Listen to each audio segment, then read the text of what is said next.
eu acredito também. E a palavra de Deus ela é poderosa, ela não volta vazia, não vai voltar vazia na sua vida. Que Deus vai lançar essa noite e vai fazer uma diferença tremenda para você. Talvez haverá nessa noite um momento de confrontação. E está tudo bem. Às vezes precisamos ser confrontados um pouquinho. Na verdade, essa mensagem ela surge de uma queda minha, de um erro meu, de um deslize, onde o Senhor ministrou tão poderosamente na minha vida que eu preciso compartilhar com vocês o que Deus falou no meu coração, e é maravilhoso. E sabe quando você conta um milagre do Espírito Santo? Talvez eu compartilhe algumas coisas, e não vão ser muitas, mas algo que vai te ajudar e vai abrir a sua mente e o seu coração, para que você possa ver uma vida maravilhosa que Deus tem para você. Eu queria convidar você a orar comigo, fechar teus olhos e imaginar agora o Senhor aqui, os anjos ao nosso redor, os céus abertos sobre você. E se você pudesse ver a luz que agora brilha neste lugar, se você pudesse contemplar o sorriso dos anjos, a feição do Senhor Jesus Cristo, aquele que senta à ponta da mesa do banquete e que se alegra em ver seus filhos comendo da sua carne, bebendo do seu sangue, se alimentando das palavras de vida eterna que Ele prepara para você. Diga ao Senhor: eu quero, Senhor, fazer parte desse banquete essa noite. Senhor, eu quero sair daqui, ó Deus, alimentado, satisfeito, para viver o Teu incrível, o Teu sobrenatural, a vida maravilhosa que o Senhor tem para mim. Pai, essa noite entregamos ao Senhor as nossas vidas. Eu te entrego, ó Deus, o meu coração. Ó Deus, o Senhor é aquele que começou uma boa obra, e o Senhor é fiel para completá-la. O Senhor é o Deus que cumpre a palavra, e nós estamos aqui reunidos no Teu nome, e a Tua presença fará toda a diferença. Pai, usa a minha vida, flua, Senhor, e abre, Senhor, cada coração. Nós repreendemos neste lugar todo inimigo, todo pensamento contrário, todo sentimento, todo bloqueio, toda ideia, ó Pai, toda mágoa, toda amargura, caia por terra agora, em nome do Senhor Jesus Cristo. Nós não aceitamos este lugar um só espírito contrário à obra que o Senhor tem para fazer essa noite, seja no passado, seja agora, seja no amanhã. Preocupações, medos, mágoas, angústias que desapareçam, e que nós agora sejamos, Pai, plenamente abertos para o Senhor fazer aquilo que o Senhor planejou para hoje, antes da fundação do mundo. Te entregamos nosso coração, a Ti toda a honra, todo louvor e toda a glória, em nome de Jesus. Amém. Queridos, a graça, favor imerecido, mudou a minha vida. Vivi tempos terríveis antes da graça. Chorava,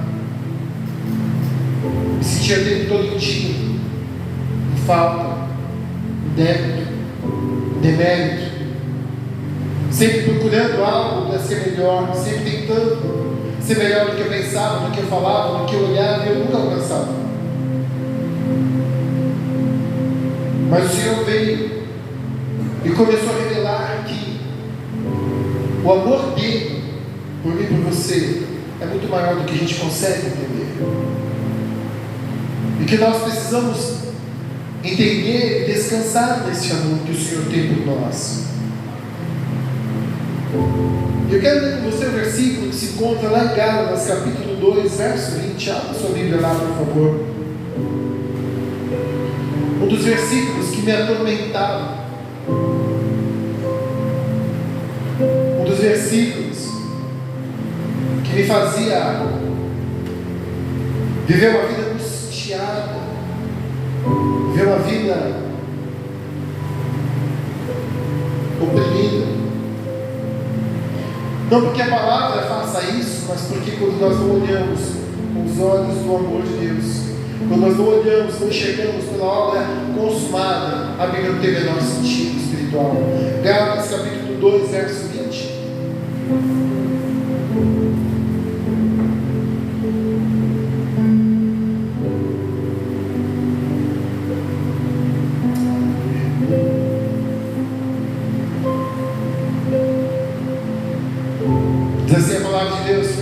crucificado com Cristo.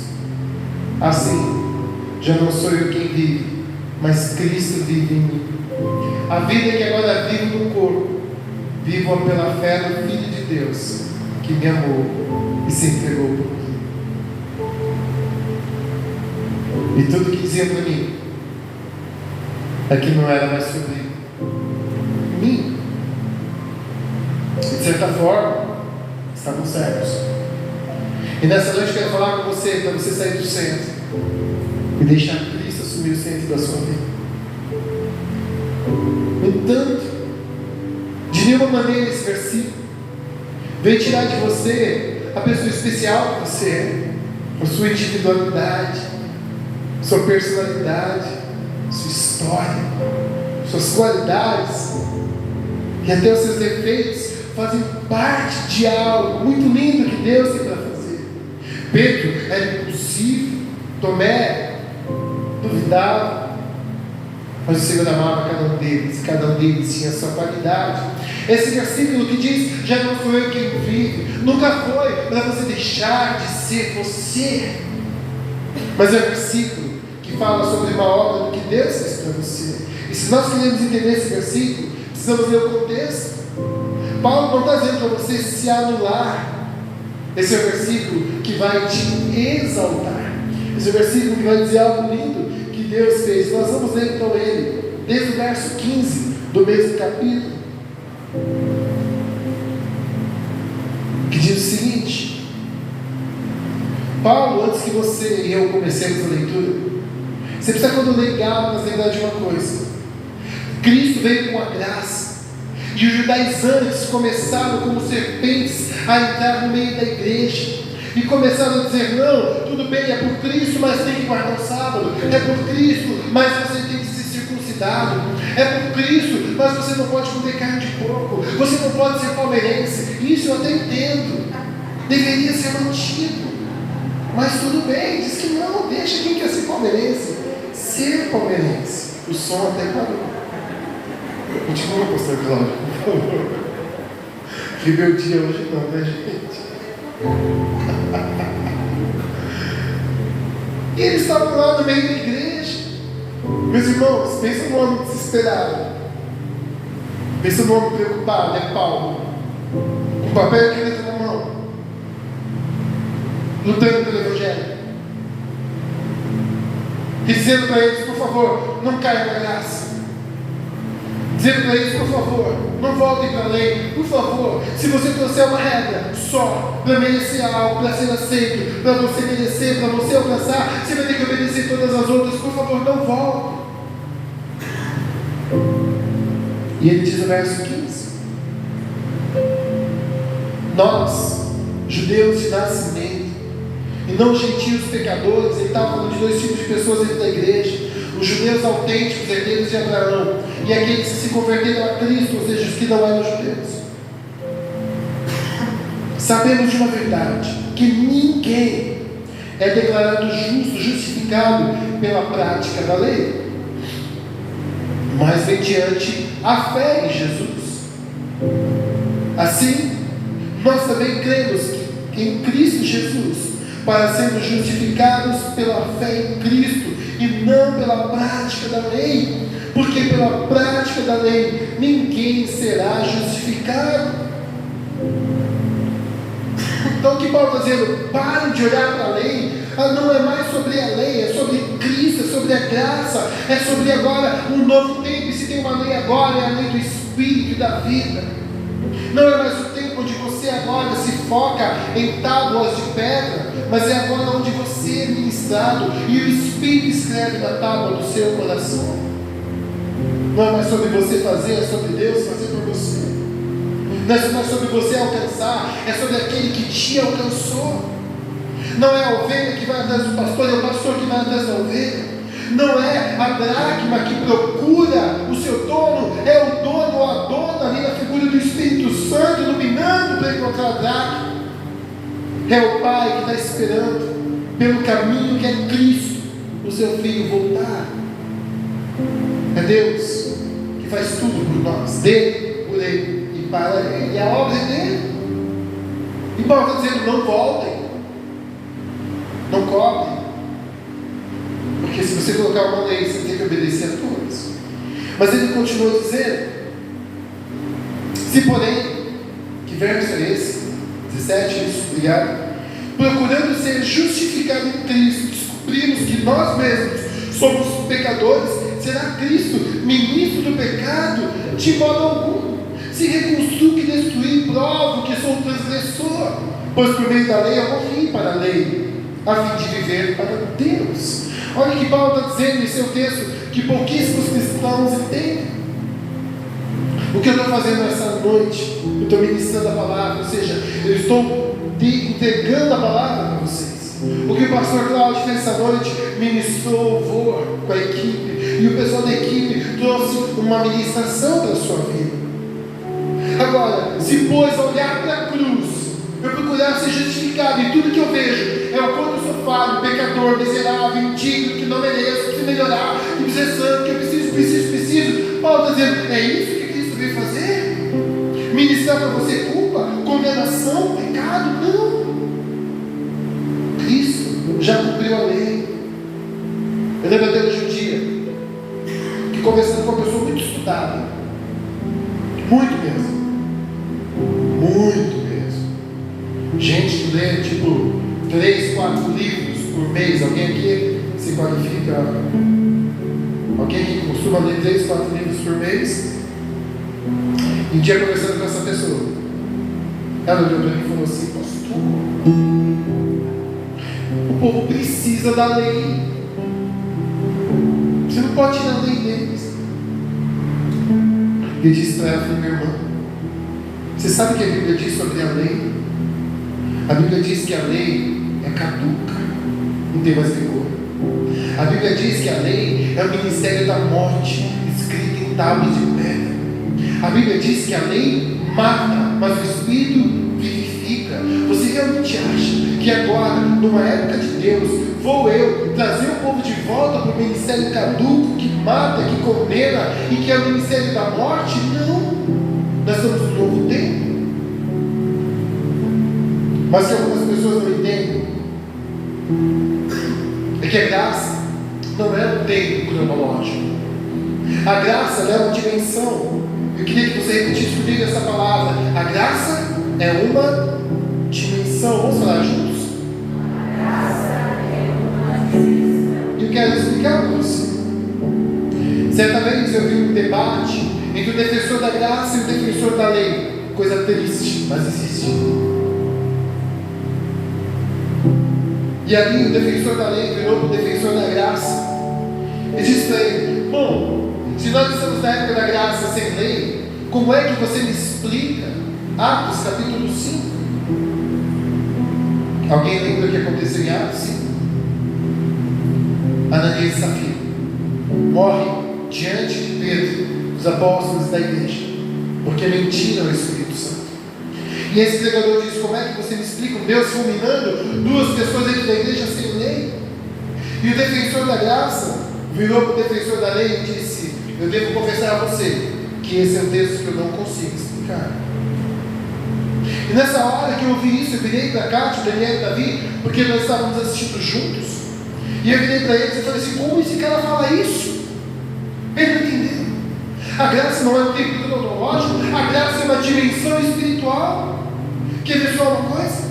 Ananias e Safira, ao invés de estar em Cristo e viver liberdade, você dá o quanto você quiser. Trouxemos sobre eles uma lei.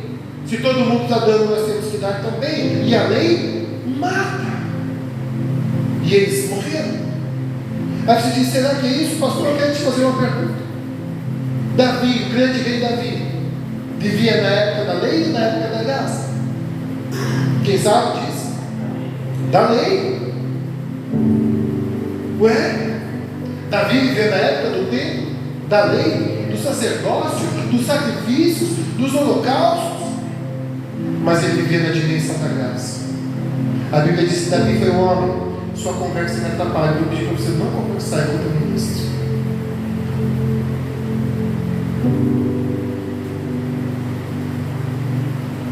Viu como atrapalha? Davi, ele era um homem que vivia na dimensão da graça. E a Bíblia diz que ele comia dos pães da proposição. E ele comeu. E o que aconteceu com ele? Alguém sabe a resposta? Nada.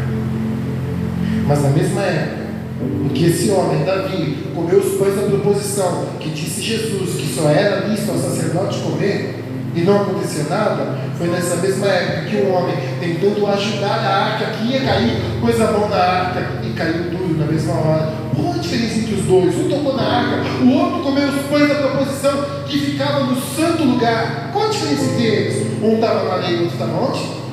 Na graça. Não é o tempo cronológico, é a dimensão. É o mesmo Davi, foi um homem que adulterou. E pela lei, qual deveria ser o veredito de Davi? Quem sabe disso? Morte.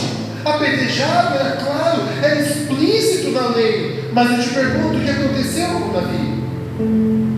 Nada. Davi continuou sendo amado, foi perdoado e continuou sendo rei.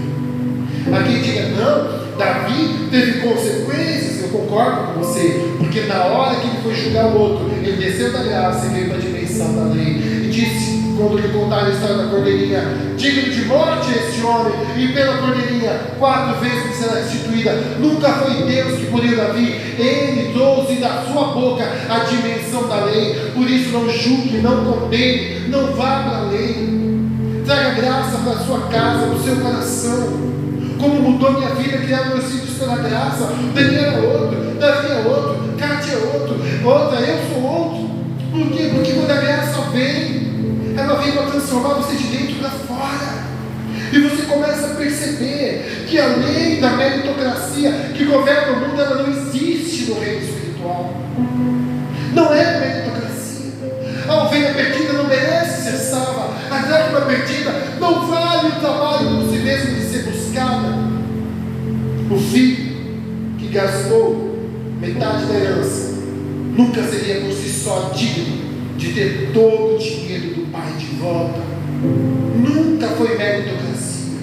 Mas as pessoas, quando pregam a graça, elas sempre querem colocar o mas, como se isso fosse prudência, sabedoria. E eu te digo, isso não é do Senhor, porque uma gota, um pouco de fermento faz levedar toda a massa. Se você traz uma lei, você tem que obedecer todas. Quem diz isso é a palavra de Deus. Então não traga. Viva na dimensão. O mesmo apóstolo Paulo, que está lendo Gálatas, que a gente está lendo aqui, ele fala para os Gálatas: não caiam da graça, dimensão. Não caiam, não saiam. Então, vem o versículo que nós lemos, o versículo 21, é isso? 20, por favor, Dani. Fui crucificado com Cristo, já não é mais sobre mim, não sou eu quem vive, Cristo vive em mim. A vida que agora vivo, eu vivo no corpo, pela fé, no Filho de Deus que me amou e salvou. Para mim agora é o seguinte, esse versículo, o apóstolo Paulo diz: não é mais sobre mim. Quando Deus me olha, Ele vê o sangue que me declara justo, Ele vê novas vestes, Ele vê o anel dos meus dedos, Ele vê um filho amado que Ele se compraz. É o sangue do batente das portas, onde agora tudo que Deus precisa ver, Ele vê, porque você está em Jesus. Já não é mais sobre mim, é sobre Cristo que vive em mim. A justiça que me foi dada, eu dou. A justiça que eu tomei posse, porque você e eu erramos, mas não é mais sobre nós, não é mais sobre os nossos erros. Já não sou eu que vivo, Cristo. Hoje eu vivo pela fé. O justo viverá pela fé. O que salva é a fé. E ele diz no final: não anulo a graça de Deus, pois se a justiça vem pela lei, Cristo morreu inutilmente. Sabe, queridos, eu, há umas semanas atrás, poucas pessoas sabem, mas eu sofri, Cátia e eu sofremos uma série de ondas emocionais, circunstanciais, que vieram para o nosso psicológico, o nosso emocional. E eu, durante o tempo, eu resisti bem, depois eu não resisti. Eu caí e fiquei muito chateado, fiquei muito amargurado, fiquei triste. E quando você dá brecha para esse tipo de coisa, é impressionante como parece que você não consegue se libertar. Parece uma areia movediça. Você quer sair desses sentimentos, você quer esquecer. E quanto mais parece que você quer se libertar disso, mais isso aumenta, porque tudo aquilo que você concentra aumenta. E Cá tinha lutando, e ora ela chorava. Outra hora, para minha vergonha talvez, mas eu também chorava. Não porque o homem não chora, mas porque a gente é provedor, a gente quer dar sustento emocional. E muito chateado. E quando você vive assim, você abre brechas. E há um tempo atrás eu estava andando de carro, e Deus falava muito comigo quando eu ando de carro. E eu dentro do carro dirigindo, eu falei: Deus, eu não estou conseguindo. Eu já perdoei, eu já fiz tudo que o protocolo da graça manda fazer, mas eu não consigo parar de sentir. E o Senhor disse tão gentilmente e tão docemente, Ele disse: é porque é sobre você, não é sobre mim. É por isso que você está assim, porque ainda é sobre você. E nessa hora eu fiz o que eu estou fazendo agora. Eu sorri. E Ele tirou com a mão toda a mágoa, toda a tristeza, porque com essa frase Ele voltou para o centro do meu coração e eu saí do centro. E eu quero dizer para você alguns indícios de quando Cristo sai do centro da sua vida. E o primeiro deles, até pelo testemunho que eu estou contando para vocês, é a mágoa e a ofensa. E quando eu estava escrevendo esse ponto, quando eu fiz seminário, eu tive que estudar um pouco sobre os primeiros cristãos. Eu tive que ler sobre a perseguição a eles, e o que foram feitos com eles. E quando você começa a ler a história dos nossos primeiros irmãos que morriam nas arenas romanas, louvando a Deus, ao ponto do escritor Flávio José e Flávio Lourenço também, Flávio Lourenço, se não me engano, escreveu o seguinte: que o sangue dos cristãos era a semente do Evangelho, porque aquele povo na arena do Coliseu não entendia como pessoas podiam morrer cantando, como elas morriam adorando. Elas não tinham mágoa do povo, do vizinho que havia entregado, dos parentes que estavam gritando. Elas não tinham raiva, porque Cristo era o centro. Os primeiros cristãos, quando se convertiam, não era mais sobre eles, era sobre Jesus. E eles queriam que os últimos minutos das suas vidas de respiração fosse para que todo mundo visse que o reino de Deus estava neles e que não era mais sobre eles, era sobre Cristo. E ali, enquanto os leões eram soltos, eles louvavam o Senhor. As mães corriam, entregavam seus bebês para que não ficassem depois sofrendo, para que morressem rápido, porque os leões estavam famintos. E ali eles louvavam a Deus, um a um, louvando e adorando o Senhor. Estevão pregou o Evangelho que veio para ele. Já viu isso, Senhor? Estou fazendo tua obra, mas estou bem lambada. Abri minha célula, comecei na igreja, comecei na célula, estou tentando pregar o Evangelho em tal lugar e parece que foi a pior das coisas. Ali está Estevão pregando. Mal sabia ele que tinha sobre ele o chamado de ser o primeiro mártir da era da igreja. Arrasta esse homem, joga no naval e começa a tirar pedras dele. Estevão, percebendo que o seu último suspiro de vida seria dado, ele diz: Pai, não lhes impute esse pecado, perdoa-os. E sabe quem fez isso? Cristo. Sabe por que Estevão falou isso? Porque não era mais sobre Estevão, sobre Cristo, era sobre Jesus. E sabe, Estevão não ficou magoado, ele perdoou. Samuel ficou chateado porque o povo pediu um rei. E o povo falou: nós queremos um rei. E quando Samuel ficou chateado, o Senhor virou para Samuel e falou assim: por que você está desse jeito? Eles não abandonaram você, eles me abandonaram. Samuel, não é sobre você, é sobre mim. Para de ficar chateado, eu sou Deus. Então, meu querido, eu não sei como anda a sua vida. Talvez você tenha na sua história marcas que pessoas fizeram com você, contra você. Tiraram talvez seu direito na infância ou na vida adulta, eu não sei. Mas o Senhor chama para um novo tempo e diz que essa noite decisões deveriam ser tomadas. E essa maior decisão é: sai do centro, reposiciona Cristo, libera perdão, ame, perdoe. segunda evidência de que não é sobre Cristo, mas sobre você, é a comparação. Você começa a comparar a sua vida com a das outras pessoas. E aí você começa a comparar tudo. Sua casa, seu carro, seu salário, suas roupas, sua vida, sua aparência. E você fica nessa comparação, ao invés de olhar para Cristo e ser sobre Ele, o propósito, não, é sobre você. Então você vive comparando e comparando. E quem fez isso foi Pedro. Jesus virou para ele e falou: Pedro, quando você morrer vai ser assim, assim, assado. Pedro na hora olhou para João. Jesus explica por quê.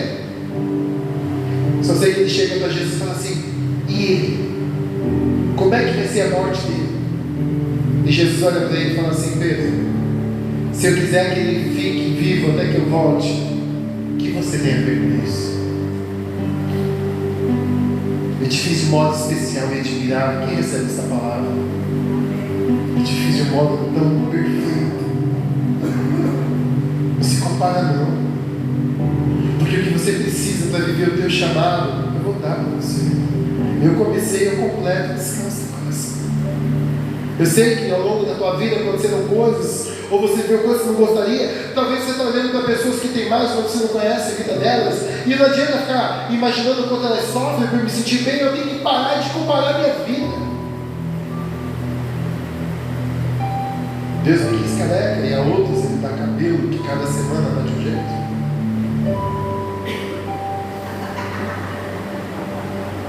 E o inimigo vem e diz: viste o cabelo dele? E eu falo: sai, Satanás. E hoje passou a mão no cabelo de Moisés, só passou a mão no cabelo, assim, brincadeira à parte. Não compare a tua vida com ninguém. Você foi feito de uma maneira especial. Nasceu onde tinha que nascer, amém? Ah, mas eu sofri da minha história. Deus nunca escolheu, mas essa história vai ser para a glória do Senhor na tua vida e vai ser para o teu bem.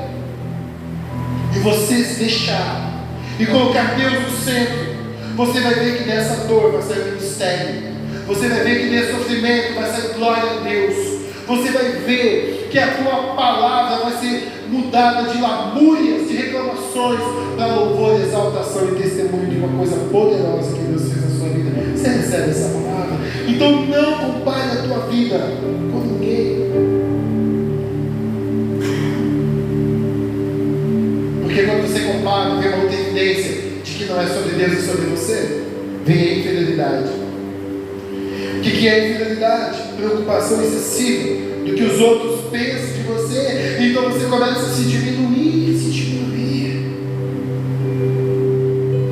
Jeremias, quando foi chamado, falou: sou jovem. Gideão, sou menor da casa de meu pai. Moisés, eu não sei falar. E Deus está falando: dá para você parar de diminuir a coisa linda e maravilhosa que eu fiz. Dá para você entender que eu nunca te chamei para fazer algo onde eu não vou te capacitar. Sabe de onde está vindo a sua infidelidade? Porque você me tirou do centro e está olhando para você. Porque Jesus disse aos apóstolos: eu vou levar vocês diante de reis. Uau! Mas já visto, nesse dia, não quero que vocês fiquem preocupados com o que vocês vão falar, porque o Espírito Santo colocará palavras na boca de vocês. Você acha que Deus mudou? Não se diminua nunca. Posso dar um conselho? Pare de se desfazer. Pare de reclamar da sua vida, do seu passado. Pare de diminuir. Celebre as bênçãos de Deus. Celebre a vida. Celebre o acordar. Celebre o respirar, o enxergar, o comer. Celebre a pedalada, o andar a pé. Mas celebra. Começa a agradecer pelo que você tem. Começa a olhar de uma maneira diferente, bonita, pelo que Deus fez na sua vida. Porque a infidelidade vai limitar aquilo que Deus fez por você. E eu te digo: meu irmão, eu te digo que Deus está muito interessado em que você saia do centro, para que ele seja reposicionado. Porque no dia que Deus for reposicionado no centro, você vai ver quão especial você é e as coisas lindas que Deus tem para fazer na sua vida, amém? Sabe o que eu digo isso? Davi, não o meu Davi, mas o rei Davi, ele era ruivo.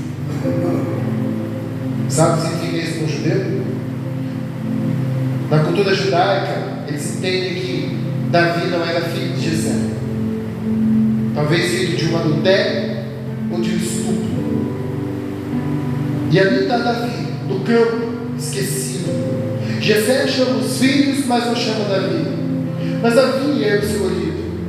O infidelizado, o desprezado, o largado, o humilhado, o que ninguém quer, o que ninguém dá valor. Coloca aquele menininho lá, vai cuidar de ovelhas, lá vai Davi. Mas ele louva o Senhor, ele agradece. Ele faz o pouco que ninguém quer fazer, como quem está liderando um grande exército. E Deus está te chamando essa noite dizendo: faça as coisas pequenas como se fossem grandes. Faça as coisas pequenas da melhor maneira. Faça para mim, faça por mim. Sai do centro, não é sobre você, não é para te exaltar. Faça tudo para minha glória. E você vai ver o que eu vou fazer. E certo dia Davi é chamado para levar comida para os irmãos da guerra.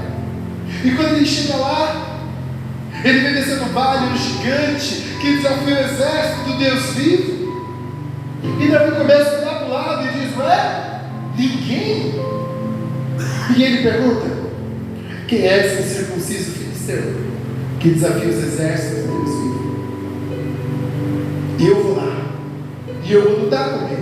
E começando a achar que ele era presunçoso, e tentam colocar, ele fala: não, para, eu já lutei com o urso, já lutei com o leão, eu vou descer.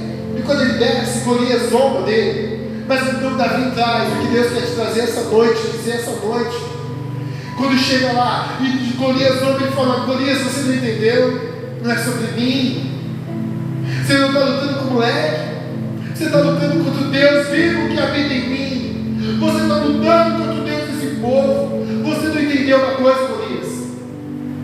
Não se vence pela espada, pela lança. Não é com isso que você vem. Eu vou contra você no nome do Senhor, não é no meu nome. Você não tem que ir para o trabalho no seu nome. Você que não tem que limpar a sua casa no seu nome. Você que não tem que ver a sua vida para você. É por Ele.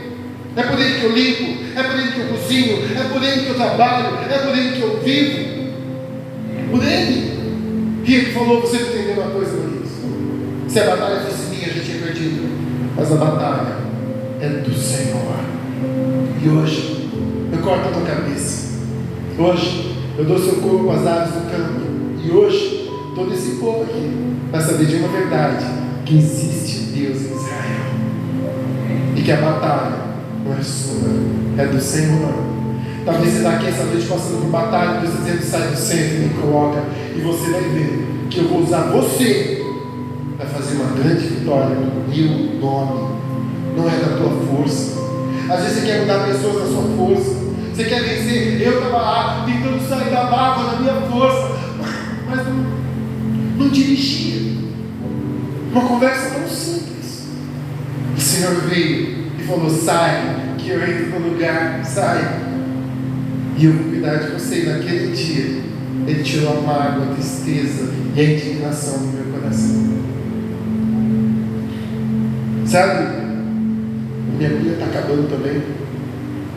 Vou ter que correr aqui.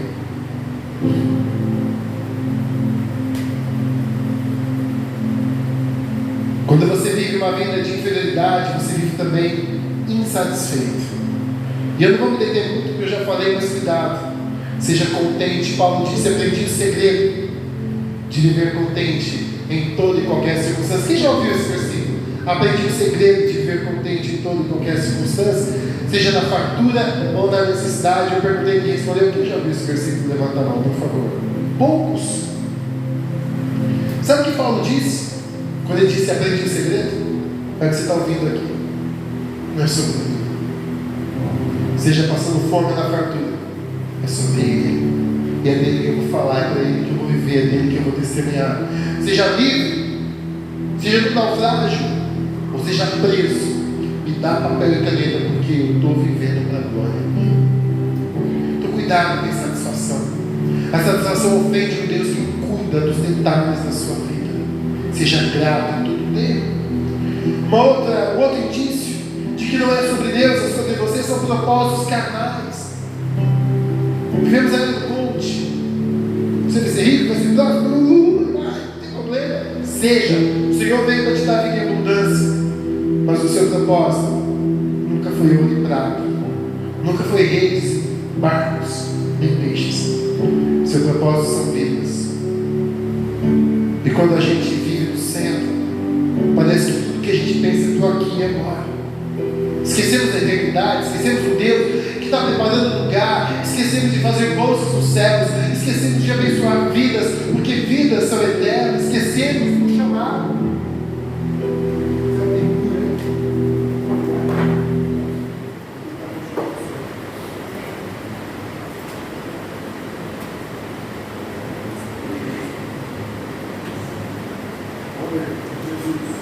Olha aí, meu povo.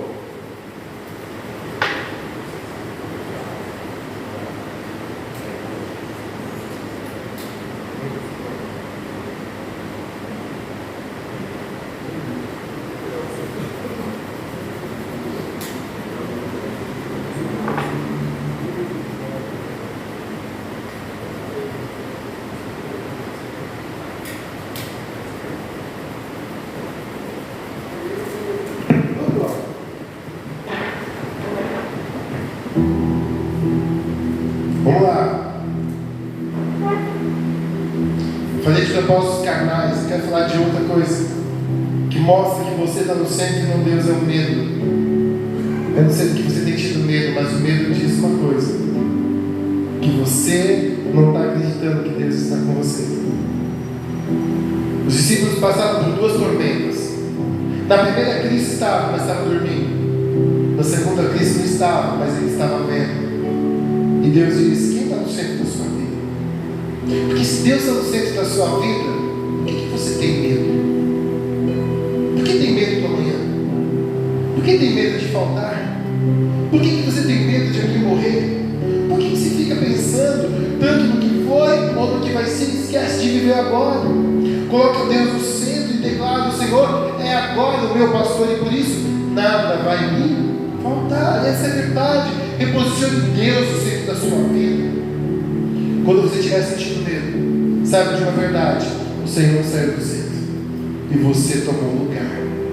Sai agora do lugar e diz: quem está no centro da minha vida é o Deus que deu o Filho dele por mim.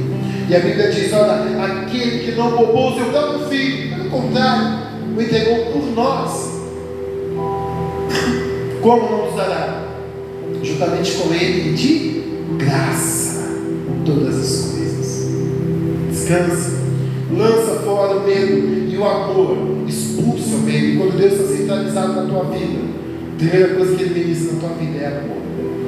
Um outro indício de que não é mais Cristo no centro, sim você, é essa mania, esse desejo do controle, do domínio, do perfeccionismo. Então a pessoa que ela é controladora, ela é dominante, ela é perfeccionista, ela sofre. E ela faz todo mundo sofrer. Porque ela não se aceita, ela não aceita os seus erros, ela não aceita os erros dos outros. Ela não aceita que o seu marido erre, que a sua esposa erre, que seus filhos errem, que seus pais errem, que a igreja erre, que o pastor erre, e eles não aceitam. Por quê? Porque eles imaginam um mundo onde essas coisas não acontecem. Porque não é sobre Cristo, é sobre eles. O próprio Senhor Jesus escolheu 12 homens, que não faz o menor sentido, com todo o respeito, Senhor. Não parece fazer o menor sentido. Um deles era o filho da perdição, que roubava o dinheiro. O outro negaria 3 vezes. Os outros 10 fugiriam. Mas Deus sabia que estava tudo tranquilo. Estava tudo em paz. Então, coisas vão acontecer. O que nós queremos é ter o controle. O que nós queremos é ter o domínio. E às vezes estamos estressando o nosso lar. Estamos estressando a nós mesmos. Estamos estressando a nossa família. Estamos estressando o nosso emprego. Por quê? Porque ao invés de a gente centralizar Cristo e dizer: eu tenho Deus na minha vida e tudo coopera para o bem. Não. Eu quero que tudo seja como eu acho que deve ser. Eu quero que as pessoas sejam do jeito que eu acho que elas devem ser. Já não é sobre Cristo, é sobre você. E nós temos que tomar cuidado com isso. Pessoas erram. Nós erramos. Infelizmente faz parte. Um outro indício de que não é sobre Cristo, e sobre você, é quando você fica indignado com o erro dos outros. E eu fiquei bastante indignado. Eu queria contar para todo mundo. Eu queria que todo mundo soubesse. Eu queria contar para cada cristão. E o Senhor dizia: não faz isso. Controla a tua indignação. E quando Cristo tomou o centro, a indignação desapareceu. Cristo nunca ficou indignado com Judas. Pelo contrário, Senhor, Judas está roubando. Dá o dinheiro para ele. Pedro negou Jesus 3 vezes e ele falou: você é o pastor. Você não vê Jesus indignado, você não vê Jesus brigando, você nunca vê Jesus ali. Agora Judas ficou indignado. Como vai desperdiçar um perfume tão caro, um ano de trabalho, na janela dos pés do Senhor Jesus? E Jesus falou: cara, não tem nada a ver com você. Ela está fazendo isso do meu sepultamento. E onde o Evangelho foi contado, vai ser falado do que ela fez. E o Senhor te disse à noite: para de ficar indignado como se você fosse perfeito. Para de ficar falando do pecado dos outros como se fosse uma aberração, enquanto os seus pecados são toleráveis. Para com essa indignação, é hipocrisia sua. Você não tolera isso ou aquilo, mas quantos pecados na sua vida você tolera? Nunca vi uma igreja ser destruída por adultério, e eu não estou dizendo que adultério não é nada, é algo terrível. Mas eu já vi muita igreja ser destruída por causa de fofoca e de informação. Isso é um câncer. Então para de ficar indignado. Porque quando você fica indignado, você se exalta. Porque afinal de contas, se eu estou indignado com algo, eu estou dizendo: eu sou melhor que aquela pessoa. Como pode fulano, ciclano, beltrano fazer isso? Para esse tipo de comentário. Coloca Cristo no centro e você vai conseguir olhar com os olhos de Jesus para a pior das pessoas. Você vai conseguir olhar com os olhos de Jesus para aquela pessoa que feriu você. E é assim que eu tenho feito esses dias. Porque Cristo voltou para o centro. E eu saí desse lugar que nunca foi meu. Porque o meu lugar é desfrutar daquele que está em mim para governar a minha vida e me dar o melhor dele. Não é me anular, é desfrutar do Senhor. E eu termino falando da deslealdade. É um indício de que nunca foi sobre Cristo. Quando você não é leal ao seu casamento, quando você não é leal ao seu compromisso com Deus, quando você não é leal em áreas da sua vida, é porque nunca foi sobre Jesus. É sobre você. Jesus multiplicou o pão, fez milagres, deixou aqueles 12 homens pregar o nome dele 2 vezes. Mas quando chegou a hora do vamos ver, abandonaram Cristo, venderam Cristo. Sabe por quê? Porque nunca foi sobre Jesus, era sobre eles. E quando foi o teste, não passaram. Mas esses mesmos homens, com exceção de Judas, morreram por causa do Evangelho. Pregaram. Porque quando o Espírito Santo veio e os encheu, quando Jesus não estava mais fora, mais dentro, eles nunca mais foram os mesmos. E você? Continua o mesmo? Continua indignado, julgando, condenando, não aceitando, com medo, preocupado, magoado? Se essas coisas ainda tem na tua vida, o Senhor te faz um convite essa noite. Deixa eu voltar para o Senhor. Há um versículo que ele diz para a igreja: ele diz: eis que estou à porta e bato. Se alguém ouvir a minha voz e abrir a porta, eu vou entrar na sua casa, cearei com ele e ele comigo. E naquela tarde, andando de carro, eu bati e ouvi o Senhor bater a porta. E ele entrou. E eu disse: eu não tenho condições. E ele falou: eu trouxe uma palavra para você, tem um banquete para a sua vida. E aí o Senhor ministrou uma palavra. tão simples e tão poderoso. Sabe por que eu preguei essa palavra? Já não sou eu que vivo, Cristo vive em mim, porque Deus quer te dar uma vida maravilhosa. Porque se você conseguir viver isso daqui, vai conseguir em nome de Jesus, sem fidelidade, sem comparação, sem indignação, sem satisfação, sem domínio, sem controle, sem julgamento, sem indignação. Uau, que vida maravilhosa! Você vai ver sorrindo. E o que vier, você vai enfrentar, porque você vai dizer, como Davi diz: a batalha não é minha, a batalha pertence ao Senhor. Essa luta não é sua, é do Senhor, e Ele vai vencer na tua vida. Sai de cena, deixa Ele vencer, deixa Ele lutar, deixa Ele tomar o lugar dele. E talvez uma última pergunta fique: pastor, como é que eu faço isso? É simples. Entra no teu quarto, fecha a porta e ora em secreto. Deus que te vê em secreto vai te recompensar. E eu é que sei que pensamentos que tenho sobre vós, Senhor, pensamentos de paz, não de mal, para dar para vocês o fim que vocês desejam. Então invocareis, passareis a orar a mim, e eu vos ouvirei. Buscar-me-eis e me achareis quando me buscardes de todo o vosso coração. Serei achado por vós, Senhor, e farei mudar a vossa sorte. Vou tirar você do centro, vou colocar você no lugar de desfrute, e vou tomar o teu lugar, o centro do teu coração, para que você possa resplandecer, brilhar, exalar o bom perfume, ser um rio de águas vivas. Você tem falta de nada na tua vida, porque quando eu estou no centro, eu sou a vida abundante dentro de você. Então faça isso. Eu fiz um carro, vidros e portas fechadas, mas busquei a Deus com muita sinceridade. Ele ouviu a minha voz, Ele respondeu ao meu chamado, Ele venceu o meu coração e tomou o lugar que eu tinha usurpado do Senhor na minha vida. Não faça isso. Deus tem um lugar especial.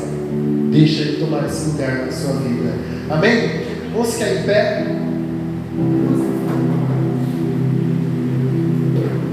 e vamos louvar o Senhor.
Seus caminhos.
vive com medo, talvez comparação, fidelidade, indignação. Talvez você seja alguém que não aceita que nada saia do seu controle, que as coisas não sejam como você pensa, sonha. Mas Deus te convida a uma vida de gratidão, de descanso, uma vida onde a batalha é dele, a vitória é dele, onde o que Deus vai fazer através da sua vida vai render glórias a Ele, onde você vai ser tirado de lugares baixos e colocado em lugares altos. O Senhor te convida nessa noite a sair do trono, a sair do centro e dizer: Senhor, eu quero que a minha vida seja essa verdade, porque dele, por Ele e para Ele, dele, por Ele e para Ele são todas as coisas, todos os dias, todos os seus sonhos, todas as circunstâncias. Você vai dizer dele, é por Ele, é para Ele. E o Senhor te convida agora a liberar perdão, a ser liberto da mágoa, da indignação, da tristeza. O Senhor chamou você para viver uma vida livre, porque não é sobre você, é sobre Ele, e tudo coopera no seu bem. E dessa dor, Deus vai fazer coisas incríveis. Desse sofrimento que você viveu, desses pensamentos distorcidos, o Senhor vai entrar e Ele diz para você: filho, filha, deixa eu lutar, porque a batalha pertence ao Senhor. Pai querido e santo, você conhece a Deus que nessa noite está, Deus, com muita gratidão, te reverenciando, saindo do centro para te dar um lugar. Toma o teu lugar, Senhor. Traz paz a este coração. Traz, ó Deus, de volta o sorriso ao rosto. Traz, Senhor, a capacidade de liberar perdão e bênçãos dos nossos inimigos. Traz, ó Deus, a visão do quanto amados, perfeitos e abençoados somos. Traz, Senhor, uma alegria de acordar, de viver, de encarar cada diversidade.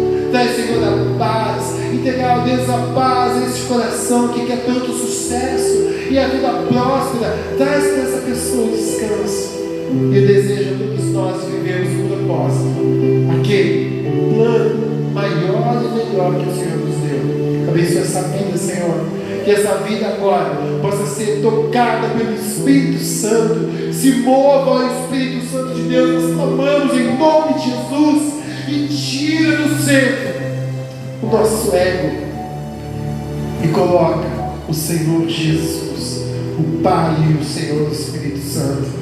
A ti todo louvor, toda honra e glória pelos séculos dos séculos. Abençoa nossa igreja, nosso ministério. Prepara um lugar para nós, Senhor. Prepara, Deus, o sustento. Prepara, abre os nossos olhos, traz revelação. Senhor, multiplica, ó Pai, todo tipo de bênção, os dons, ó Deus, o chamado. E que essa cidade seja abençoada. Abençoa a nossa nação, nosso país.